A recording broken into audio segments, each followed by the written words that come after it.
Assalamu alaikum. Today the topic of my video presentation is about making a PCB board by using Atmega 328P chip.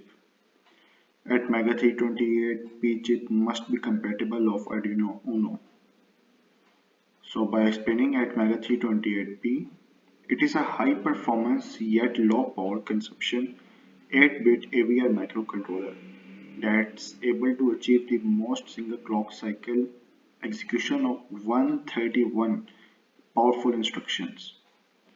Atmega 328P can be commonly found as a processor in Arduino Fio or Arduino Uno.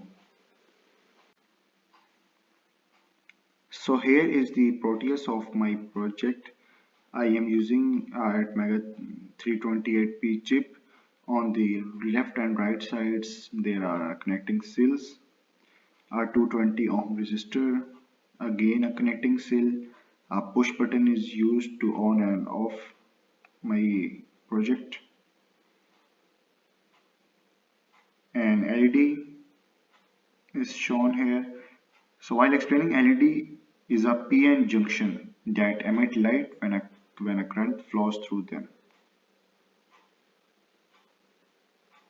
And here is the crystal oscillator.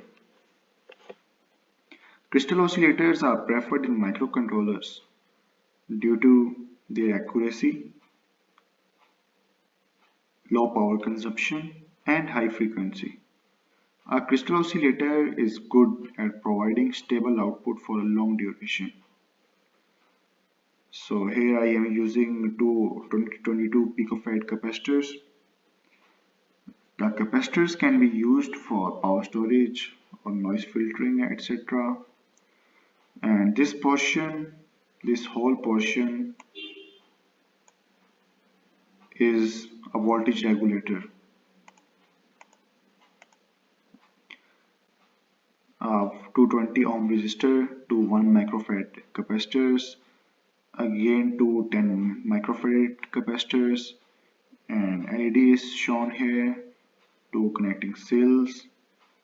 This is the VI, V out, V in, V out, and there is a ground at the pin 2.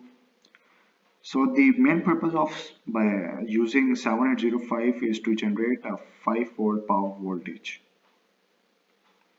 So let's have a look on the PCB layout. Here is the PCB layout of my project. Again, it's a very tough task while making PCB. You have to consider each and every point so that no point will be short that might disturb the current flow. So let's have a look on the 3D visualizer. It's a very good feature in the Proteus.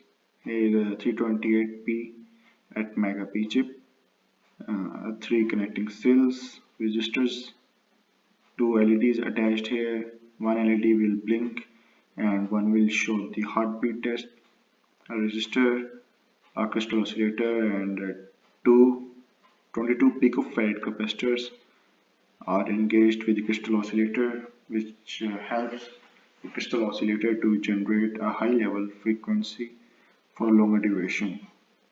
Here a diode which is 1N4001.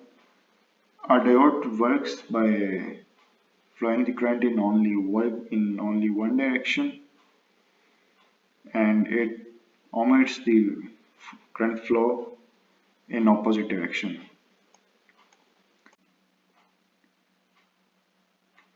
So here is our 7805 voltage regulator, which will generate a 5-volt power. Here again two capacitors, and on the back side of the voltage regulator again two capacitors. Here is a diode 1N4001. So while explaining diode, we are using here a forward bias, which is a PN junction diode. When this junction is forward biased, a positive voltage is applied to the P side. Electrons can easily move across the junction to fill the holes and a current flows through the diode. So in this way our diode works. So this is the final PCB before soldering the components and after etching and drilling. My name and my ID is visible on this PCB board. The copper layer is well attached on the board.